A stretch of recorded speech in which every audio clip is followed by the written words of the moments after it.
오늘 하나님 말씀의 제목은 화평케 하는 자는 복이 있나니입니다. 마태복음 5장 1절부터 9절까지 말씀입니다. 예수께서 무리를 보시고 산에 올라가 앉으시니 제자들이 나온지라 입을 열어 가르쳐 이르시되 심령이 가난한 자는 복이 있나니 천국이 그들의 것이며 애통하는 자는 복이 있나니 그들이 위로를 받을 것이며 온유한 자는 복이 있나니 그들이 땅을 기업으로 받을 것이며 의에 줄이고 목마른 자는 복이 있나니 그들이 배부를 것이며 긍휼히 여기는 자는 복이 있나니 그들이 긍휼히 여김을 받을 것이며 마음이 청결한 자는 복이 있나니 그들이 하나님을 볼 것이며 화평하게 하는 자는 복이 있나니 그들이 하나님의 아들이라 일컬음을 받을 것이며 아멘. 오늘 말씀은 7번째 화평케 하는 자의 복입니다. 오늘 본문 9절에 보면 화평하게 하는 자는 복이 있나니 그들이 하나님의 아들이라 일컬음을 받을 것이며 라고 말씀했습니다. 먼저 하나님의 아들이라 일컬음을 받는다는 것은 어떤 의미일까요? 이 말씀은 곧잘 오해되고는 합니다. 많은 사람들이 칭이 곧 의롭다 일컬어지기 위해서는 내가 나서서 화평하게 해야 한다고 생각합니다. 그러나 요한복음 1장 12절에 보면 영접하는 자 곧 그 이름을 믿는 자들에게는 하나님의 자녀가 되는 권세를 주셨으니 라고 했습니다. 하나님의 자녀가 되는 것은 예수님을 믿음으로 이루어집니다. 십자가에 달리신 예수님과 함께 죽었다는 동일시의 믿음을 통해서 하나님의 아들이라 인정을 받게 되는 것입니다. 이렇게 하나님의 자녀가 되면 나타난 열매가 바로 화평입니다. 화평, 즉 평화란 단어는 에이레라는 말을 쓰고 구약에서는 샬롬이란 말을 쓰는데 이것은 부족함이 없는 상태, 고난과 역경이 지나간 후의 성숙함, 완전함을 뜻합니다. 이 평화는 단순히 인간적이고 또 평화롭고 고요한 상태를 가리키는 것이 아니라 근본적으로 예수 그리스도께서 십자가상에서 화목제물이 되사 하나님과 인간 사이의 죄의 벽을 허물어뜨림으로 생겨난 화목과 친교의 상태를 의미합니다. 그래서 하나님의 평화란 하나님의 의라는 말로 설명될 수 있습니다. 하나님의 의의 통치가 있는 곳에 진정한 평화가 있게 되는 것입니다. 그러므로 평화의 정의는 하나님의 의와 연결시켜서 생각해야 됩니다.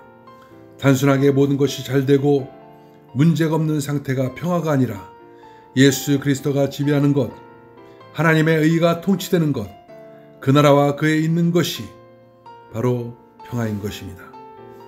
그래서 시편 85편 10절에 긍휼과 진리가 같이 만나고 의와 화평이 서로 입맞추었으며 라고 했습니다. 하나님의 의가 없는 곳에는 평화도 사라지는 것입니다. 평화는 죄인인 우리가 예수로 말미암아 의롭게 되어 우리의 본성이 거듭날 때만 진정한 평화가 찾아옵니다. 그러므로 평화란 하나님의 의의 통치가 이루어진 상태요 하나님의 거룩과 영광의 광채가 있는 곳입니다.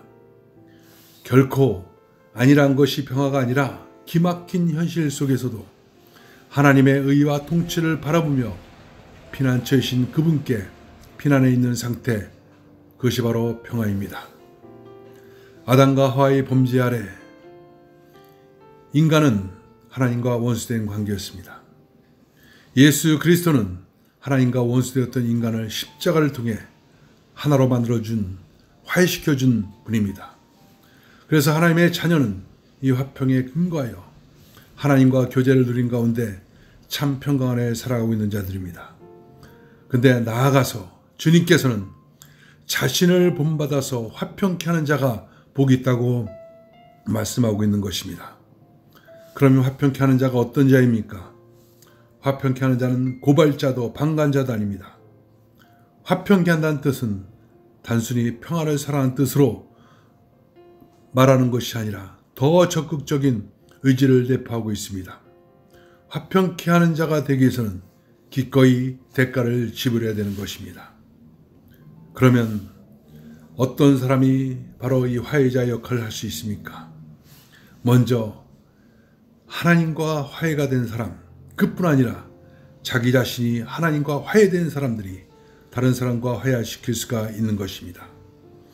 바로 그 평화를, 그 화해를 직접 경험하는 것, 이것이 화평케 하는 사람의 모습인 것입니다.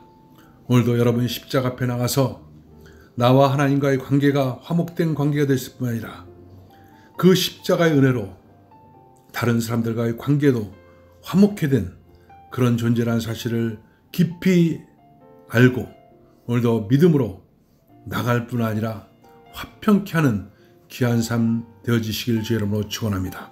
기도하겠습니다. 하나님 감사합니다. 하나님과 원수였던 우리를 십자가를 통해서 화목케 하시고 그 화목의 직책을 우리에게 주셔서 우리가 다른 모든 사람들과의 관계 속에서 화목케 하는 자로 세워주심을 감사합니다. 바로 하나님의 자녀가 됐기 때문에 이 화평이 나에게 임했고 화목케 하는 직책을 수행할 수 있도록 되었음을 감사합니다.